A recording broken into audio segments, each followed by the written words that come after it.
The sound of running water echoed in the tiled walls of the diner's restroom, but it couldn't drown out the muffled sobs of a woman trying to hold herself together.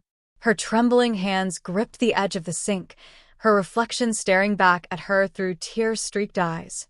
Her name was Alyssa, and she'd been holding the weight of too many bad days under the mask of forced smiles and polite greetings for the customers.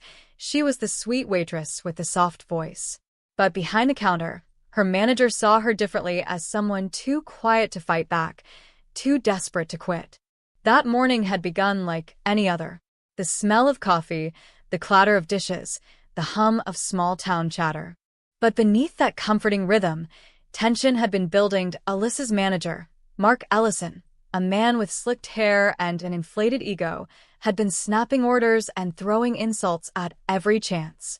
He was the kind of man who mistook fear for respect. When Alyssa accidentally spilled a few drops of coffee on his expensive shirt, the entire diner froze. His expression hardened, his jaw clenched, and humiliation became his weapon. He barked at her to follow him straight into the staff bathroom. The other workers exchanged worried glances, but no one dared to move. Alyssa followed, her heart racing, the sound of his shoes clicking sharply against the tile. Inside, his anger exploded. He threw accusations, his voice rising until it filled the tiny room. He called her careless, stupid, worthless, and when she tried to apologize, his hand grabbed her collar, pinning her against the cold white wall. If you believe no one deserves to be treated this way, if you believe in kindness, courage, and second chances, please take a moment to like, comment, share, and subscribe to Kindness Corner. Stories like this remind us what truly matters. Standing up for what's right, even when no one else does. Alyssa's breath caught as she tried to push his hand away. Fear clawed at her chest, but she refused to let the tears fall. All she could think of was her husband, Evan, who had been deployed for years as a Navy SEAL. He had taught her to stand tall, to never let cruelty define her worth. She had been working double shifts to keep their small apartment, waiting for the day he'd finally come home. What she didn't know was that he already had. Just an hour before, Evan had stepped into the diner quietly, dressed in a simple hoodie and jeans. He wanted to surprise her, to see her face light up before she realized he was home for good.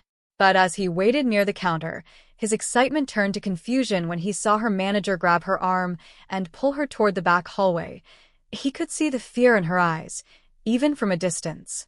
And then she disappeared behind the bathroom door.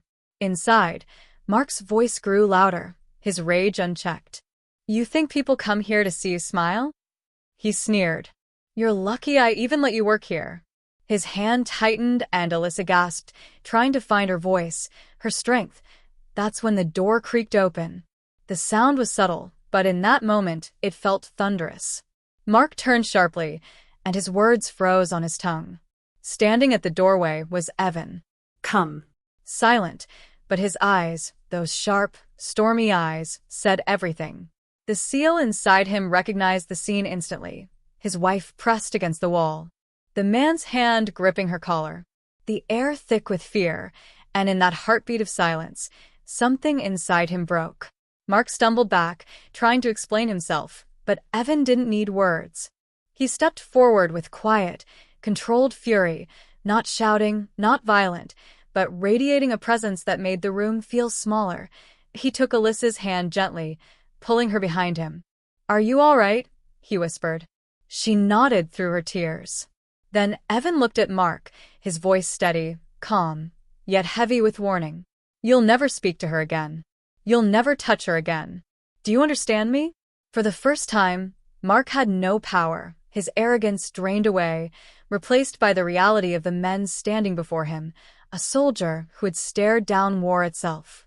The security guard nearby had seen everything, and though he wore a uniform, he didn't move to stop Evan. He only stood there, silent, watching justice unfold in the most human way. When they walked out of that restroom, the diner was silent. Every customer had heard the commotion. Every worker had seen Mark's cruelty before, but no one had ever stood up to him.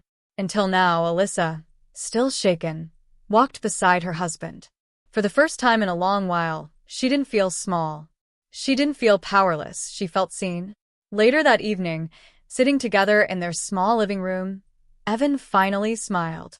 That same warm smile she had missed for so long. Alyssa leaned into him, whispering, "I thought I'd lost myself here." He kissed her forehead and said softly, "You never did.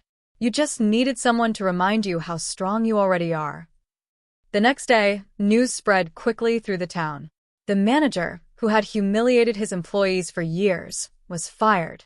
The diner's owner publicly apologized to Alyssa and offered her a higher position, not out of pity, but respect. She didn't just survive what happened. She rose above it. Months later, Alyssa started her own small cafe. She called it Second Chance Diner, where she promised no one would ever feel small or scared behind the counter. People came not just for the food, but for the warmth. Every customer left with a smile because Alyssa knew what it felt like to have hers taken away, and she vowed never to let that happen to anyone else.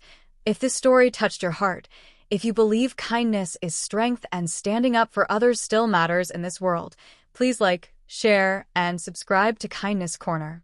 Your support helps us bring more real, emotional stories that remind us of the good still left in people.